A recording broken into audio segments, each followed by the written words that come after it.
This week we begin a new series in the book of Ezekiel. And Ezekiel begins with one of the most amazing revelations, visions of God contained anywhere in Scripture.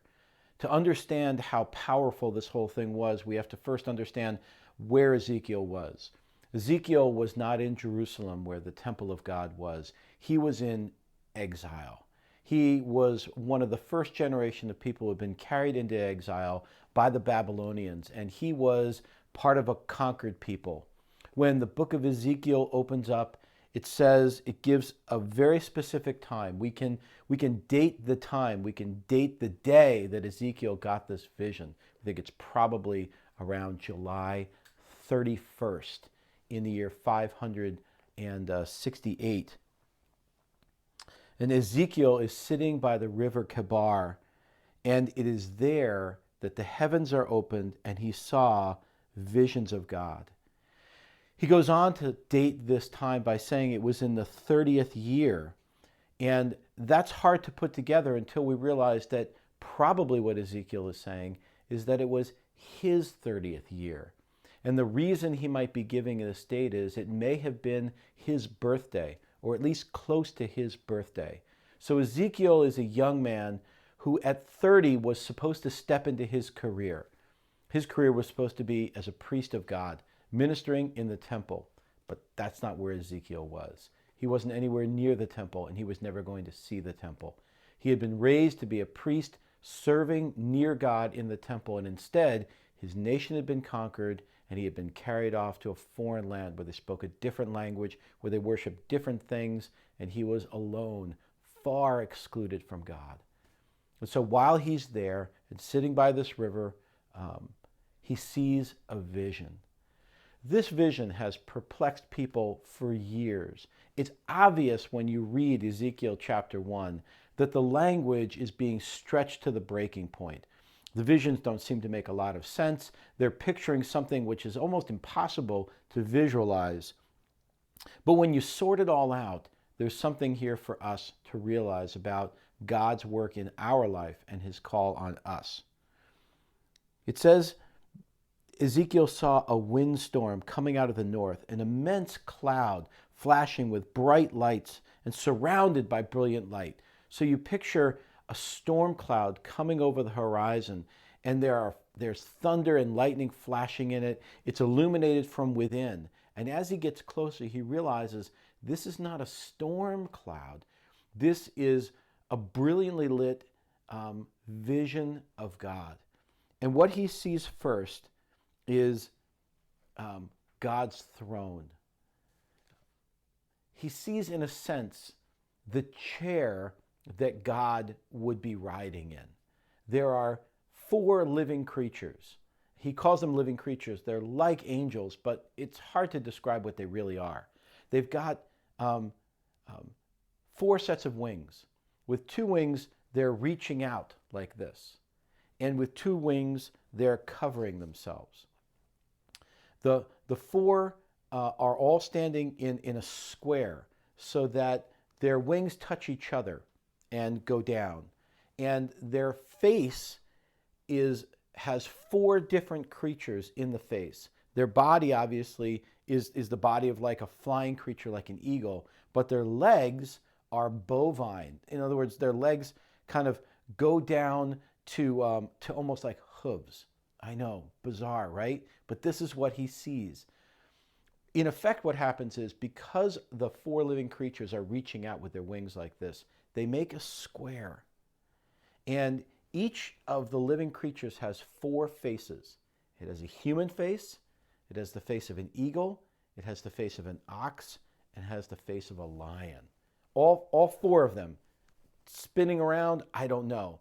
But and the whole thing is glowing like metal. And the feet, as the feet devolve down, there's glowing metal all over the place, so it's hard to look at. But at the bottom of their feet are wheels. And he describes the wheels as, he says that each one went straight ahead. Wherever the Spirit would go, they would go, and without turning as they went.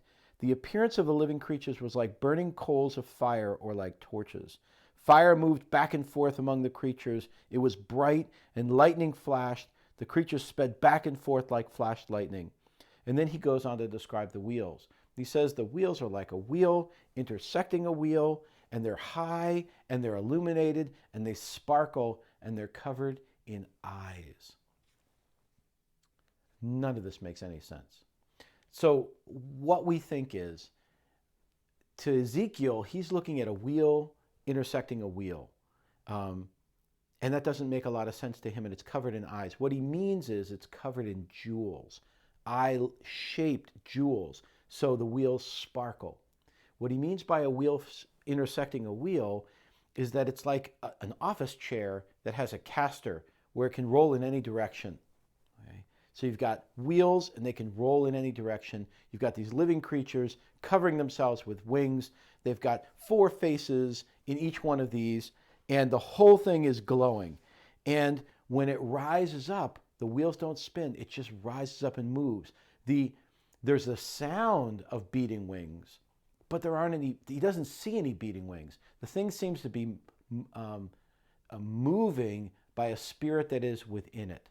And all of this, all these 4 angelic creatures with the strange faces and the strange wings, the wheels and the sparkling and the fire and the light, all of that is just God's throne. It's God's throne. Because above it, it says, spread out above the head of the living creatures was what looked like something like a vault, sparkling with crystal and awesome. Under the vault with their wings were stretched out one toward the other, and each one had 2 wings covering its body.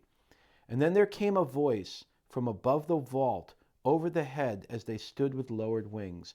Above the vault, over the head, was what looked like that of a man. I saw that what from appeared to be his waist up, he looked like glowing metal, as if full of fire, and that from there down, he looked like a brilliant light surrounding him, like the appearance of a rainbow in the clouds on a rainy day. And then he concludes the first chapter by saying this: this was the appearance of the likeness of the glory of the Lord. When I saw it, I fell face down, and I heard the voice of one speaking. So that whole vision, this is how the book opens up, with an enormous vision of God. He sees the chariot, or the throne of God. He sees a vision of a man above that who's just fire and lightning and radiance like a rainbow. And then he says, this is the appearance of the likeness of the glory of the Lord. He says, it's not the Lord. I didn't see God, because if I saw God, I probably wouldn't live. What I saw was something that was the appearance of God's glory in a vision. Now, what does all this mean? More importantly, what does it mean for us? People have wondered what this meant for a long time. In fact, in the 70s, there was a book that came out that said this was a flying saucer. This is an alien that appeared to Ezekiel, and that's what this was, and he couldn't put it in. This is actually a pretty big theory in the 70s. What you realize in this is a couple of things. First, Ezekiel is in exile.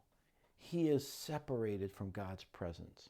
The fact that God appeared to him blew his mind, because God, they thought, would never come to them again. They were being punished. They had been pushed out of the mainstream, and God was nowhere to be found. God appearing to Ezekiel said, I still have a plan for your life. I still have a plan for my people. And you know what? You may be in exile. You may be in a bad place. You may be being punished, but I can come to you, because I'm God of all the earth. In a sense, Ezekiel's God shows up in a foreign land. He doesn't care that there are other gods there, that there are other things worshiping. God is the God of all the earth, and he can go wherever he wants. That's what the chariot is all about. This vision of God's throne being these 4 creatures all tells you that God can go wherever he wants, and that he's sovereign over all over the world. That's why the wheels can go in any direction. That's why there are 4 different angels, because if there's 4 different angels and each one has 4 faces and each one can look in 4 different directions, You realize that there's no way to sneak up on God. There's no place where it's God's back. There's nothing God doesn't see. Even if you're in exile, even if your life is fallen apart, even if you feel like it's hopeless and you're separated from God, there's nowhere where God doesn't see. He sits on a throne where his angels see in every direction. The fact that the angel has 4 different faces, that's just ancient cosmology that shows that God is sovereign over all the beasts of the land. The eagle, the ox, which is domesticated, the lion, which is the king of the beasts, and all humans. That just shows that God's sovereign over all of those. They do his bidding. And so the power of the vision is that they thought God had forgotten them, and God hadn't forgotten them. The power of the vision was they thought that they were excluded from God's presence, and God said, "You're not excluded from my presence." The power of Ezekiel was that he thought his life had been put on the shelf. Ezekiel had big plans for his life. He was going to be a priest, but now his life had been derailed, and there was no way he could ever do what God had called him to do, except that God came to him, and God said, "I still have a plan for your life, and it starts with me revealing myself to you."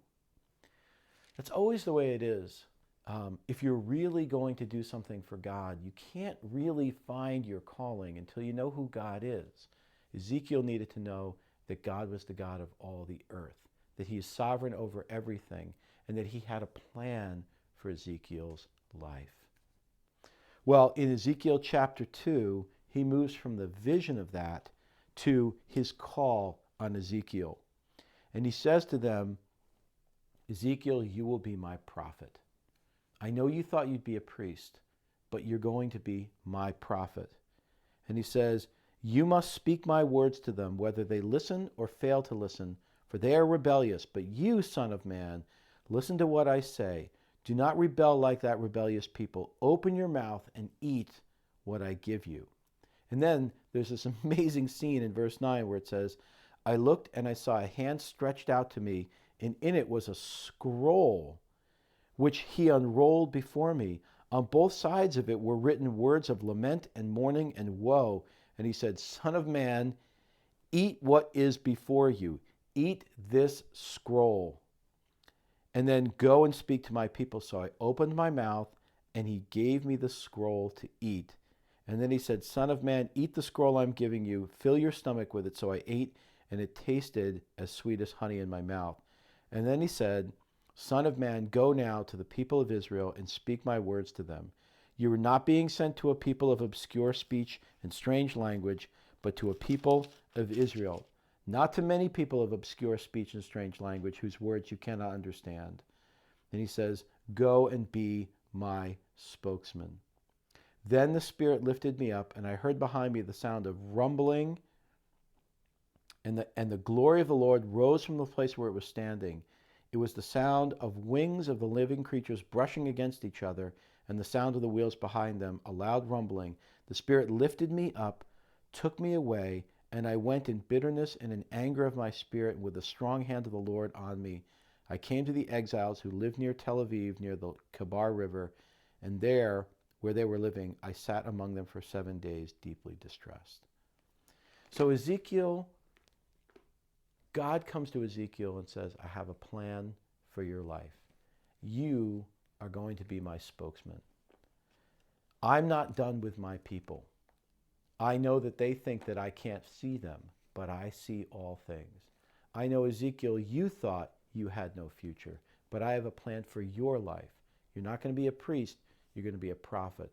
But in order to be my spokesman, there are 2 things that have to happen. First, you have to know who I am, which means I have to reveal myself to you, which is what the chariot and the angels and the glowing and the thunder was all about. And then he says, you have to eat my words. He gives him the scroll and he says, eat this. And he ate it. In other words, God's word has to become a part of us. If we're ever going to share God or have a purpose in God's community, his word has to become something that becomes a part of us. And so that image of Ezekiel eating the scroll before he can ever go and speak is fitting for us because we have to understand God's plan for us. And we do that by taking it into ourselves.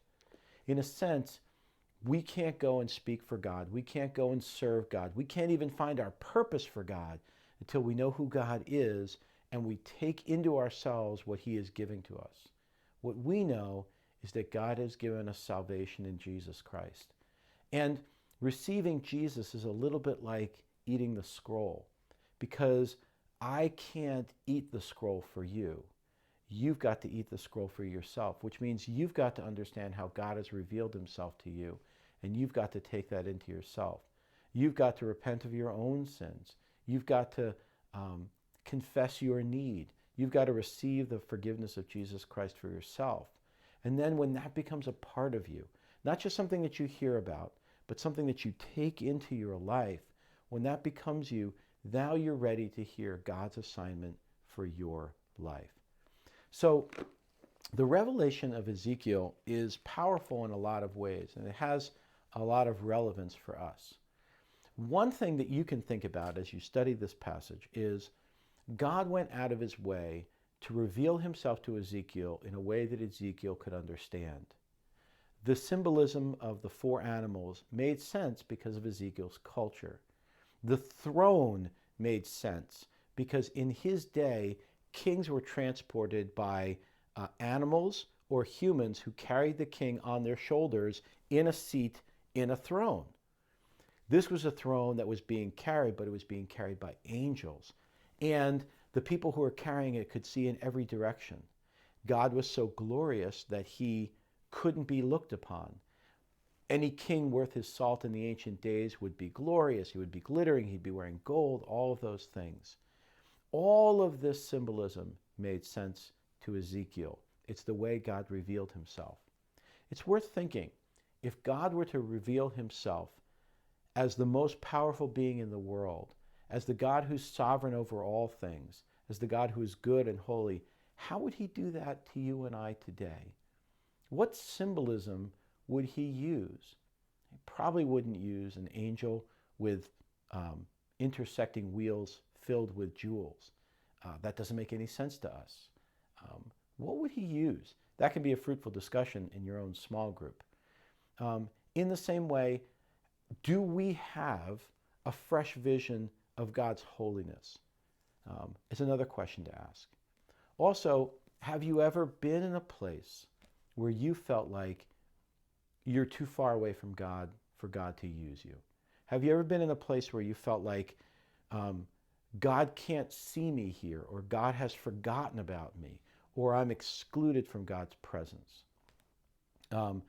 Or have you ever felt like that your life has been derailed, that you had big plans for your life, that you had hopes and dreams, but just when you thought you were going to fulfill them, your life got derailed. You took a left turn, and now it feels like you've been discarded and God has no purpose. I think that's how Ezekiel felt, and I think that's how we feel sometimes. God appeared to his people in exile. God appeared to his people after they had been conquered. God appeared to his people after they had been forgotten. He says, I'm still holy, I'm still sovereign, but I've come to you because I still want to work in you and through you. That's the power of Ezekiel's vision.